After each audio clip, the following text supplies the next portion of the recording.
In English, there are lots of different ways to describe actions or events in the present time. The most common one is to use simple present tense.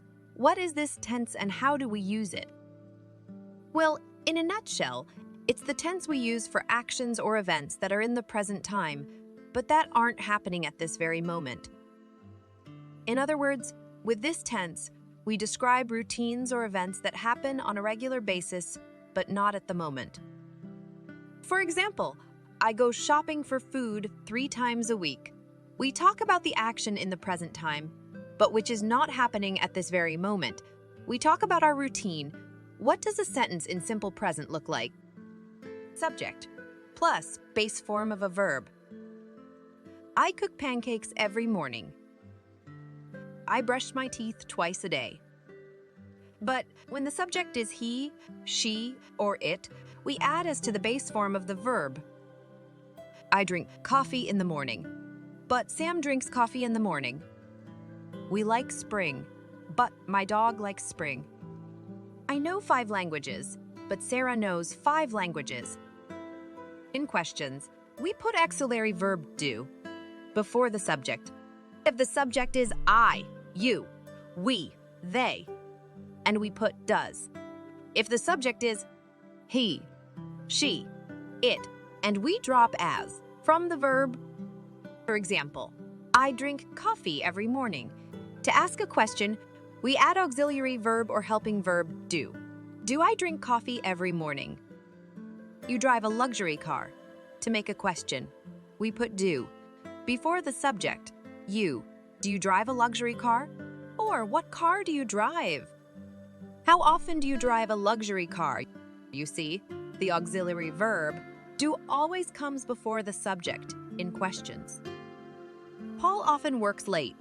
Paul is a he, so we use does in questions instead of do. Does Paul often work late? The auxiliary verb does goes before the subject, Paul, and we removed s from the verb. How often does Paul work late? How often does Paul work late? Why does Paul often work late? Susan knows many rich people. Because Susan is a she, we put does in the question before Susan. Does Susan know many rich people? What people does Susan know? How many rich people does Susan know?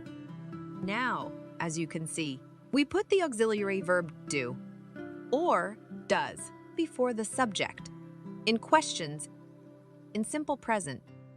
Now you probably have a question. What is an auxiliary verb?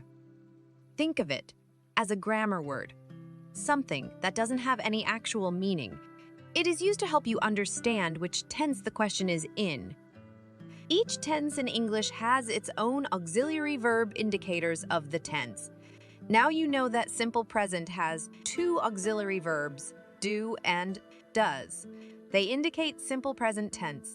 So, whenever you see do or does in the question, before the subject, you know that this sentence is in simple present tense. But sometimes it happens that the subject in the question is unknown. If the subject is who, it's unknown. If the subject is what, it's unknown. Or if the subject is how many people, it's also unknown. In other words, when the subject is a question word or a question phrase like who, what, how many people, and in lots of other examples we say that the subject is unknown. In case, when the subject in the question is unknown, in simple present, we build this question without auxiliary verb do or does. For example, Tom works with 10 other people. Let's make a question with an unknown subject. Who works with 10 other people? You see, in the positive sentence, the subject is Tom. In the question, who works with 10 other people, Tom hides behind the question word, who. The subject in the question is unknown. That's why we don't have the auxiliary verb do or does. Compare it with another question where who is not a subject. Who does Tom work with? Here, our subject is known. It's Tom, and we use auxiliary verb does before it. And who is the object? If you forgot the difference between the subject and the object, I strongly recommend you to go through previous lessons. Okay, another example. What happens to water in the freezing temperatures? Here, the subject is what? A lot of people make a mistake thinking that water is the subject. Let's check. The predicate is happens. As you remember from the previous lessons, predicate always goes after the subject, not before it. Our predicate goes after what, which makes what a subject. And because what is an unknown subject, we don't use auxiliary verb do or does. So how do we make a negative sentence? We put do not or does not before a verb. And just like in questions with does, we drop the ending as from the verb. For example, I work as a judge in the court. It's a positive sentence. I do not work as a taxi driver. This is a negative sentence. We put do not before the predicate work. I do not work as a taxi driver.